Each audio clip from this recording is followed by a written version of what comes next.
They told him he could be forgotten.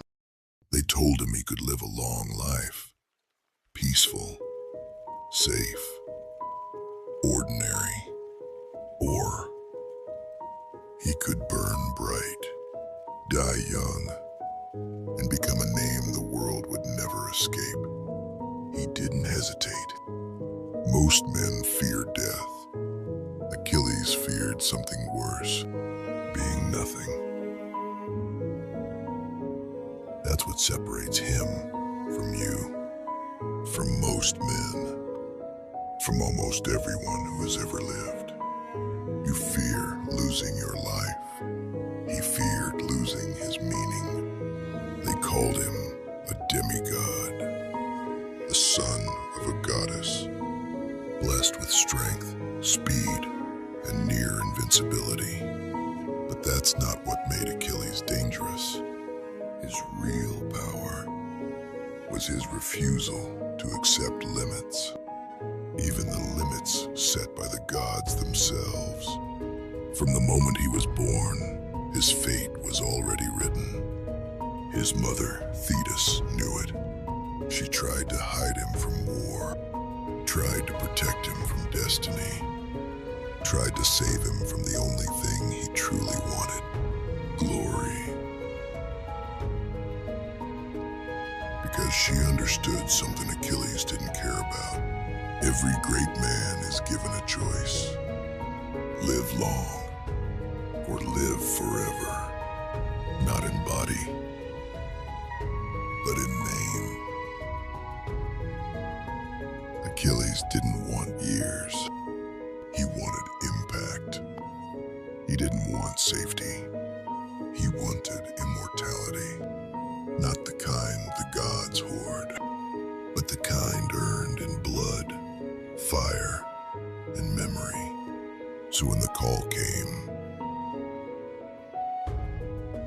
when the war for Troy began, Achilles didn't go because he had to. He went because he chose to.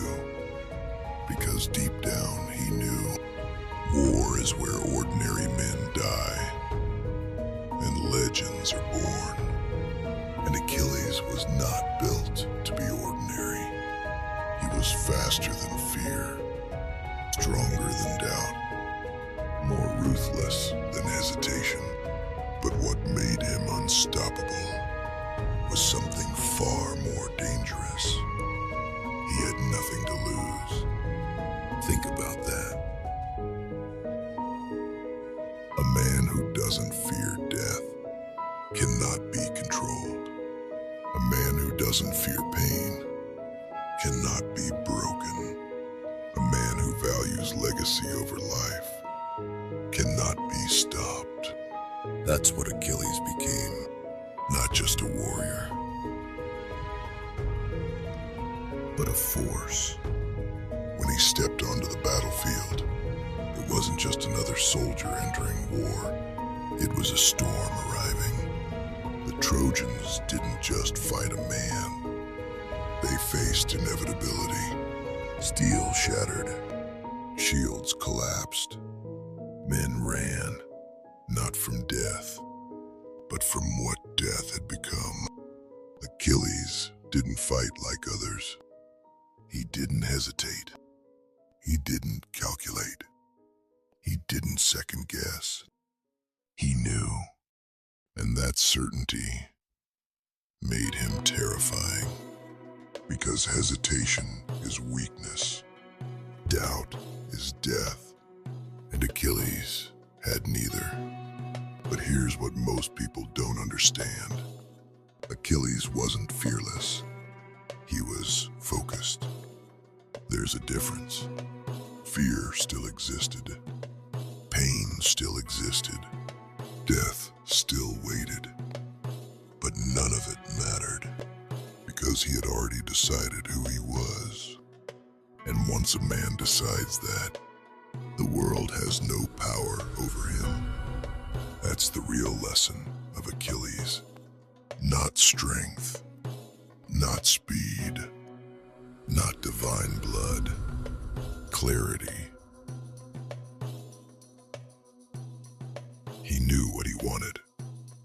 He knew what it would cost, and he accepted it. Completely. No excuses. No retreat. No compromise. Most men never reach that point.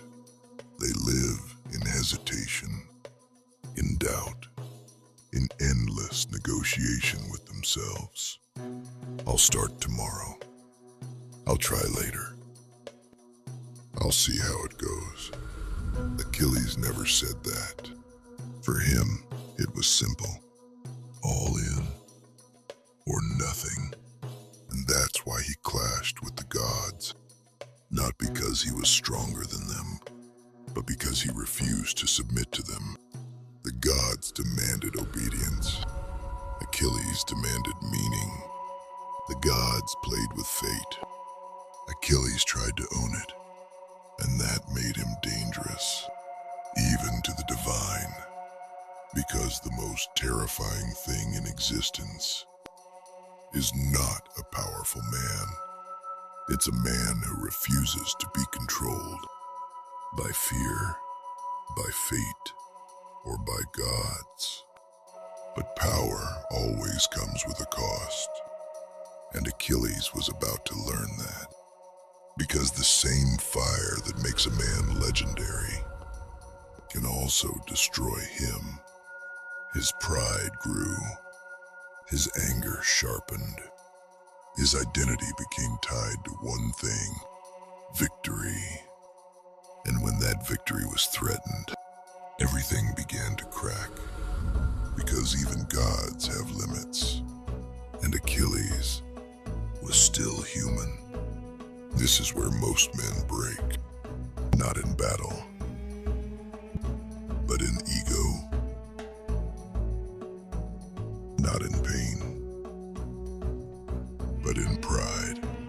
And Achilles was standing right at that edge. He had conquered fear. He had conquered enemies. He had conquered doubt. But there was one thing left. Something far more dangerous than any army: himself. And that's where the real war begins. Power doesn't destroy a man. Ego does. Achilles had conquered everything in front of him, but he had never faced what was inside him. And then it happened. Not a great defeat. Not a battlefield loss. Not an enemy strong enough to break him. Something far more dangerous. Disrespect. Agamemnon, the king of kings, looked at Achilles not as a legend, but as a tool. A weapon to be used. A soldier to be controlled. And in that moment, Achilles made a decision that would change everything. He walked away. Think about that. The greatest warrior alive refused to fight. Not because he was afraid, not because he was tired, but because his pride was stronger than his purpose. This is where most men fail. Not when they are weak,